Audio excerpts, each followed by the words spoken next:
माझं नाव श्वेता आहे. आमच्या वस्तीत एक मुका मुलगा राहत होता. गल्लीतल्या सर्व बायका त्याच्यावर प्रेम करत होत्या. मला नेहमी प्रश्न पडायचा की असं त्या मुलामध्ये काय आहे की गल्लीतल्या सर्व बायका त्याच्यासाठी वेड्या झाल्या. माझ्यासोबत असंच काहीसं घडलं आणि माझं लग्न त्या मुक्या मुलाबरोबर झालं. लग्नाच्या रात्री तो मुका मुलगा माझ्या खोलीत आला तेव्हा त्याने एक दिवस मी माझ्या रूमचा दरवाजा बंद करून मोठमोठ्याने रडत होते. आईने माझ्या रडण्याचा आवाज ऐकला आणि ती दरवाजा वाजवू लागली. ती म्हणत होती, श्वेता बेटा, दरवाजा उघड, मला तुझ्याशी बोलायचं आहे. खरं तर मला आईशी बोलण्याची अजिबात इच्छा नव्हती, कारण माझी आई आणि भाऊ माझे लग्न माझ्यापेक्षा वयाने 15 वर्षे मोठा आणि 3 मुलांचा बाप असणाऱ्या व्यक्तीशी लावून देणार होते. मी 20 वर्षांची होते. माझ्या आईला व माझ्या भावाला माझ्या लग्नाची खूप घाई झाली होती. मी त्यांची जबाबदारी नसून त्यांच्यावर एक ओझे आहे असं त्यांना वाटत होतं. त्यांना हे ओझे लवकरात लवकर उतरवायचे होते. मी या लग्नाला बिलकुल तयार नव्हते. मी आईला खूप वेळा समजावून सांगितलं होतं, पण आई काहीही ऐकून घेत नव्हती. ती पूर्णपणे माझ्या भावाची बाजू घेत होती. ती मला म्हणाली, मुलाच्या घरचे खूप श्रीमंत आहेत. तो मुलगा तुझ्या भावाचा मित्र आहे. त्याची बायको 4 वर्षांपूर्वी एका रोड ॲक्सिडेंटमध्ये वारली. त्यांची 2 छोटी मुलं आहेत. खरं तर त्या मुलाचे त्याच्या बायकोवर खूप प्रेम होते. त्याला हे लग्न फक्त त्याच्या मुलाला सांभाळण्यासाठी आई हवी होती म्हणून करायचे होते. माझ्या भावाचं व आईचा त्याच्या संपत्तीवर डोळा होता. माझं लग्न त्या मुलासोबत करून दिल्यानंतर मी त्यांना त्याची संपत्ती मिळवून देईल असं त्यांना वाटत होतं. मला त्यांची ही गोष्ट आवडत नव्हती. मला पैशांचा बिलकुलही मोह नव्हता. मला त्या मुलाबरोबर लग्नही करायचं नव्हतं, कारण माझ्या कॉलेजमध्ये आकाश नावाचा मुलगा होता. माझं त्याच्यावर खूप प्रेम होतं. आम्ही दोघं लग्न करणार होतो, पण माझ्या भावाला आकाश पसंत नव्हता. आकाश व माझ्या नात्याबद्दल मी माझ्या आईला सर्व काही सांगितलं होतं. माझ्या भावाला माझं लग्न त्याच्या मित्रासोबत करून द्यायचं होतं, म्हणून तो आकाश व माझ्या नात्याच्या विरुद्ध होता. मी वैतागून माझ्या रूमचा दरवाजा बंद केला आणि स्वतःला संपवण्याचा प्रयत्न केला. आमच्या घरचा आरडाओरडा ऐकून गल्लीतील सर्व लोक जमा झाले. गल्लीतील लोकांसमोर खूप मोठा गोंधळ झाल्याने आईला खूप राग आला. आईने माझ्या जोरात कानाखाली मारली. तरी देखील मी त्याला ओरडून सांगत होते, काहीही झालं तरी मी या लग्नाला कधीच तयार होणार नाही. मी लग्न करेल तर फक्त आकाशबरोबर. मी केलेल्या तमाशामुळे आई वैतागली आणि मला रागाने म्हणाली, आज आकाशला घरी बोलावून घे. त्याच्यासोबत लग्न करून या घरातून निघून जा. तू आम्हाला सर्वांसमोर बेइज्जत केलं.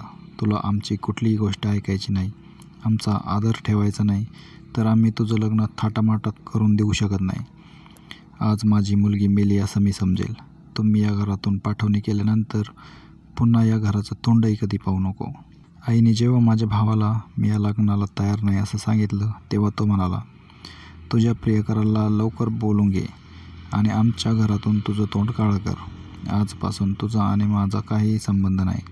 मी मनात विचार केला, मुलींना स्वतःच्या आयुष्याचा निर्णय घेण्याचं स्वातंत्र्य असायला हवं. मी आकाशला बोलावलं. माझ्या घरचे या लग्नाला तयार झाले आहे. काही दिवसानंतर आईचा आणि भावाचा राग आपोआप शांत होईल. आकाश आणि आमच्या लग्नासाठी त्याच्या घरच्यांची परवानगी काढत होता. माझ्या भावाने त्याच्या मित्राला नकार कळवला. आज 4 दिवस झाले तरी आकाशने काही निरोप पाठवला नाही, म्हणून मी आकाशला फोन केला. फोन बंद होता. माझ्या मनात शंकेचं वादळ उठलं. आकाश मला फसवत तर नसेल ना? मला खूप अस्वस्थ वाटत होतं. आकाशने माझी फसवणूक केली तर मी माझ्या आईला आणि भावाला तोंड दाखवायच्या लायकीची सुद्धा राहणार नाही. माझ्या प्रेमावर माझा पूर्ण विश्वास होता. आकाशचा फोन बंद असल्यामुळे मी त्याच्याशी बोलू शकत नव्हते. मला खूप भीती वाटत होती. मी आमच्या कॉलेजच्या मित्रांना फोन करून त्याची चौकशी करत होते, पण कुणालाच त्याच्याविषयी काही माहिती नव्हती. एक दिवस मी आकाशच्या घरच्या फोनवर फोन केला. त्याच्या आईने माझा फोन उचलला. मी आकाशची चौकशी केल्यानंतर त्यांनी मला कोण आहे म्हणून विचारलं. मी श्वेता बोलते. माझं नाव ऐकून त्या म्हणाल्या, आकाश 2 दिवसांपूर्वीच मुंबईला गेला. आज त्याची फ्लाईट होती. तो अमेरिकेला गेला. अमेरिकेला जाण्याबद्दल आकाश मला काहीही बोलला नव्हता. मी काकूला विचारलं, काही महत्त्वाचं काम होतं का? इतक्या अचानक तो अमेरिकेला का गेला? त्यांचं बोलणं ऐकून माझ्या पायाखालची जमीन सरकली. आकाश नोकरीच्या निमित्ताने अमेरिकेला गेला होता. आकाश माझ्याबरोबर खोटं बोलला. तो अमेरिकेला जाण्याची तयारी करत होता. मी समजत होते तो घरच्यांची लग्नाला परवानगी मिळवत आहे. त्याने मला खूप विश्वासात घेऊन सांगितलं होतं, माझ्या घरच्यांनी लग्नाला होकार दिला की मी लगेच तुझ्या घरी येईन, मग आपण लग्न करू. मी त्याच्यावर डोळे झाकून विश्वास ठेवला, पण माझी खूप मोठी फसवणूक झाली होती. त्याला अमेरिकेला जायचे होते म्हणून तो मला टाळत होता. मी सुन्न झाले. आकाशने माझ्या प्रेमाची चेष्टा केली. मला माझ्या आईची व भावाची भीती वाटत होती. भावाने ठरवलेल्या लग्नाला मी नकार दिला होता. मी रात्रभर रडत होते. रडण्यापलीकडे माझ्याकडे दुसरा कोणताही पर्याय उरला नव्हता. माझ्या या प्रेम प्रकरणामुळे माझं शिक्षण बंद झालं. माझ्या भावाने माझं घराबाहेर पडणं बंद केलं होतं. मी आईला सर्व काही सांगणार होते. त्या अगोदर शेजारच्या काकूंनी आकाश अमेरिकेला गेल्याची बातमी आईला सांगितली. खरं तर आईसमोर जाऊन सगळं सांगण्याची माझी हिंमत उरली नव्हती. मी आईकडे गेले. आईने कुठलाच विचार न करता माझ्या जोरात कानाखाली दिली आणि म्हणाली, त्या धोकेबाज मुलासाठी तू आमची इज्जत वेशीला टांगली. तुझे तोंड तर तू काळे केलेच आहे, पण मलाही जगात कुठे मान वर करून जगता येत नाही. गल्लीत गोंधळ करताना थोडाही विचार केला नाही. आता तुझ्यासाठी नवीन नाते शोधणे अवघड होऊन बसले आहे. आकाश हा देश सोडून गेला ही बातमी जेव्हा तुझ्या भावाला समजेल तेव्हा पुन्हा एक वादळ उठेल. मी या लग्नाला खूप प्रयत्न करून तयार केले होतं. आता मी त्याला काय उत्तर देऊ? हे सगळं ऐकून मला माझ्या भावाची खूप भीती वाटत होती, कारण माझा भाऊ आकाशचा आधीच तिरस्कार करत होता. संध्याकाळी भाऊ घरी आला.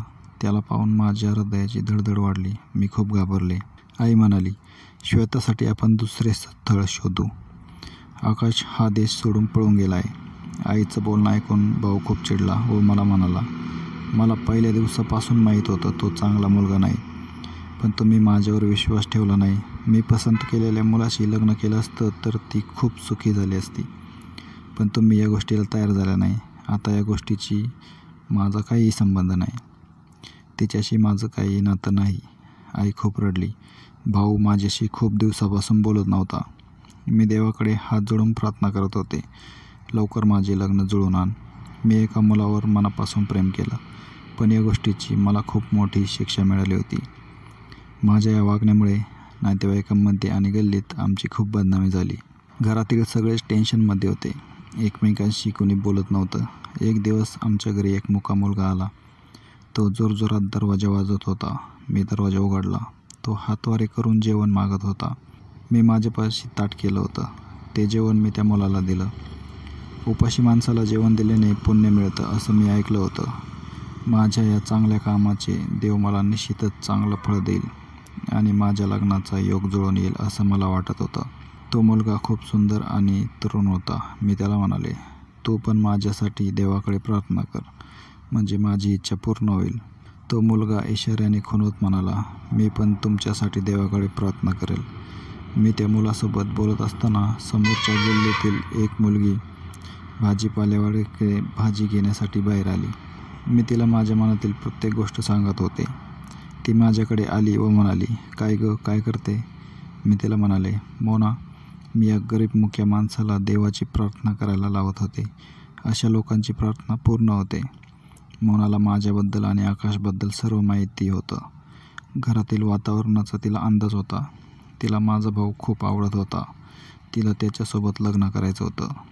ती आमच्या घरी नेहमी येत जात होती, पण माझ्या आईसोबत तिचं काही पटत नव्हतं. माझ्या आईला ती आवडत नव्हती, म्हणून ती माझ्याजवळ येऊन बसत होती. काहीतरी निमित्त करून ती माझ्या भावाला बघण्यासाठी येत होती. तो मुका मुलगा निघून गेला. मोना मला म्हणाली, हा मुलगा प्रत्येक शनिवारी आपल्या गल्लीत येतो. आपल्या गल्लीतल्या खूप मुली त्याच्यावर फिदा आहेत. त्या जाणून बुजून त्याला भीक वाढण्यासाठी येतात. आम्ही दोघी बोलत होतो तेवढ्यात माझ्या भावाची गाडी आली. आम्हाला दोघींना दरवाजात बघून त्याला खूप राग आला. मी घरात निघून गेले.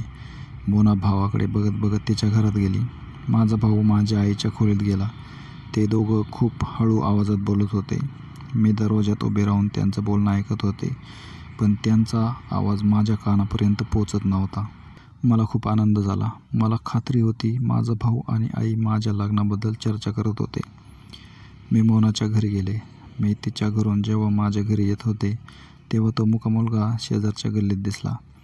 त्याच्यासमोर 4 मुली बसल्या होत्या. मी पटकन माझ्या घरी आले. मला खात्री होती तो मुलगा माझ्या दारावर येईल. मी त्याची वाट पाहत होते. त्यांनी केलेली प्रार्थना फळाला आली असं मला वाटत होतं. तो माझ्या दारावर आला. मी त्याला 1000 रुपयाची नोट दिली. तो खुश झाला व माझ्यासाठी प्रार्थना करत निघून गेला. आता कुठं माझ्या जीवनात चांगल्या दिवसांची चाहूल लागली होती. 3 महिने झाले तो मुलगा आमच्या गल्लीत आला नव्हता. एक दिवस आई मला म्हणाली, त्यावेळी प्रेमात आंधळ होऊन इतक्या छान स्थळाला नकार दिला नसता तर आज सगळं छान चालू असतं. आई माझ्यासोबत बोलत असतानाच माझा भाऊ घरी आला. त्याच्या हातात लाल रंगाची साडी आणि मिठाईचा बॉक्स होता. तो आईला म्हणाला, आई पटकन श्वेताला तयार कर, हे कपडे घाल आणि तयार व्हा, मी मुलगा पाहिला आहे. आई म्हणाली, बरं बेटा, मी तिला लगेच तयार करते. मी देवाची खूप खूप आभारी आहे, त्या मुलाने लग्नाला होकार दिला. आई मला म्हणाली, बेटा हे घे, पटकन घाल. मी काहीच बोलू शकले नाही. माझं लग्न कोणासोबत होणार आहे हे देखील मला माहीत नव्हतं. ते विचारण्याचा अधिकारही मी गमावला होता. माझं लग्न एकदम साध्या पद्धतीने ठरलं. लग्नाला कोणीही नातेवाईक नव्हतं. माझी आई आणि भाऊ दोघेही आलेल्या पाहुण्यांची व्यवस्था ठेवत होते. लग्नाला सगळे 10च लोक होते. त्यांचा चहा नाश्ता झाल्यानंतर माझी आई मला घेऊन गेली. मी एकदाही नजर वर करून मुलगा कोण आहे ते पाहिलं नाही. माझी आई आणि भाऊ खूप खुश होते. मला वाटलं होतं की पहिल्यापेक्षाही चांगलं स्थळ आलं आहे, त्यामुळे माझा भाऊ आई खूप आनंदी आहेत. सगळी तयारी झाली होती. सगळेजण गुरुची वाट पाहत होते. मला आकाशची खूप आठवण झाली. त्याने मला फसवलं होतं, पण मी त्याच्यावर मनापासून प्रेम केलं होतं. माझं लग्न आकाशबरोबर झालं असतं तर मी स्वतःला खूप नशीबवान समजलं असतं. माझ्या मनात विचार चालू होते. तेवढ्यात गुरु आले आणि माझं लग्न पार पडलं. मला ते घर सोडताना खूप वाईट वाटलं. माझ्यामुळे माझ्या आईला आणि भावाला खूप त्रास झाला. मी आईच्या गळ्यात पडून रडू लागले. तेव्हा आई मला म्हणाली, बाळा मला माफ कर, मी तुझ्याबरोबर खूप चुकीचे वागले. मी म्हणाले, आई माफी तर मी मागायला हवी, माझ्यामुळे तुला खूप बदनामी सहन करावी लागली. मी माझ्या भावाकडे गेले व म्हणाले, भैया माझ्यामुळे तुला खूप त्रास झाला, प्लीज मला माफ कर. माझा भाऊ काहीही बोलला नाही. त्याने मला माझ्या नवऱ्याच्या गाडीत बसवून दिलं. खरं तर गाडी कुठे चालली होती मला काही माहीत नव्हतं. गाडी एकदम सुनसान जागेवर जाऊन थांबली. मी विचार करत होते गाडी इथे का थांबली असेल. तेवढ्यात काही लोक गाडीजवळ आले. माझा नवरा गाडीतून खाली उतरला. काही न बोलताच त्याने गाडीचा दरवाजा उघडला. मी गाडीतून खाली उतरले. तो मला एका झोपडीत घेऊन गेला. ते एक छोटंसं घर होतं. ते घर पाहून माझ्या पायाखालची जमीन सरकली. माझ्या आईला व भावाला मी जड झाले होते, म्हणून त्यांनी वैतागून माझ्यासाठी असं घर शोधलं. मी माझ्या नशिबावर रडत होते. त्या झोपडीत इतका अंधार होता की मला तिथे काही दिसत नव्हतं. माझ्या नवऱ्याने माचीत घेतली आणि मेणबत्ती पेटवली. मेणबत्ती पेटताच खोलीत थोडा प्रकाश पडला. मुलाचा चेहरा पाहून मला धक्का बसला, कारण तो आमच्या गल्लीत येणारा मोका मुलगा होता. त्याने इशाऱ्याने मला सांगितलं, मी तुझा नवरा आहे. त्याने एक पेपर घेतला आणि त्याच्यावर लिहिलं, ज्या दिवशी तू मला प्रार्थना करायला लावली त्या दिवशी तुझ्या भावाने आपल्याला पाहिलं होतं. त्याला वाटलं मी तुझा प्रियकर आहे. मी रूप बदलून तुला भेटायला आलो आहे. त्या दिवशी तुझ्या भावाने मला खूप मारलं.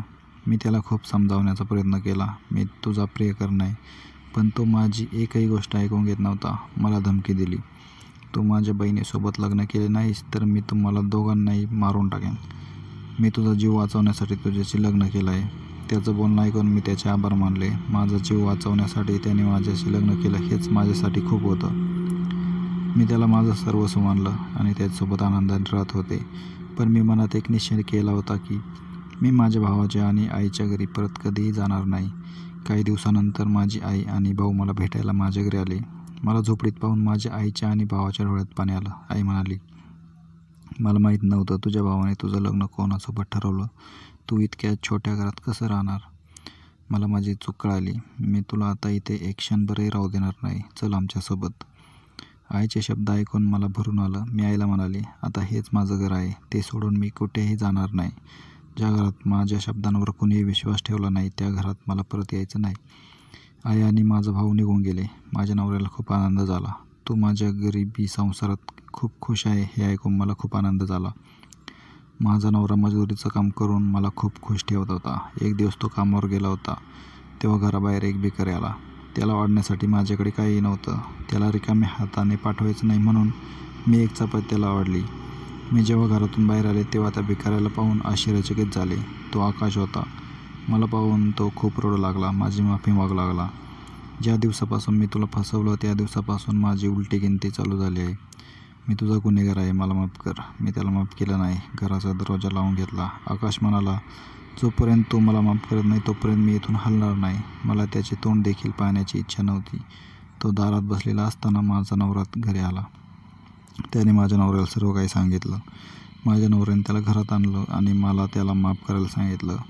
माझा नवरा मला म्हणाला, आकाशने तुला फसवलं नसतं तर आपण दोघे एकत्र आलो नसतो. मी नवऱ्याचं ऐकून आकाशला माफ केलं. आकाश तिथून निघून गेला. मी माझ्या नवऱ्याबरोबर एका झोपडीत सुखाने आनंदात राहत होते. माझं घर छोटं होतं पण त्यात सुख होतं. तर मित्रांनो, तुम्हाला ही कथा आवडली असेल तर व्हिडिओला लाईक करा आणि चॅनलला सबस्क्राईब करा. धन्यवाद.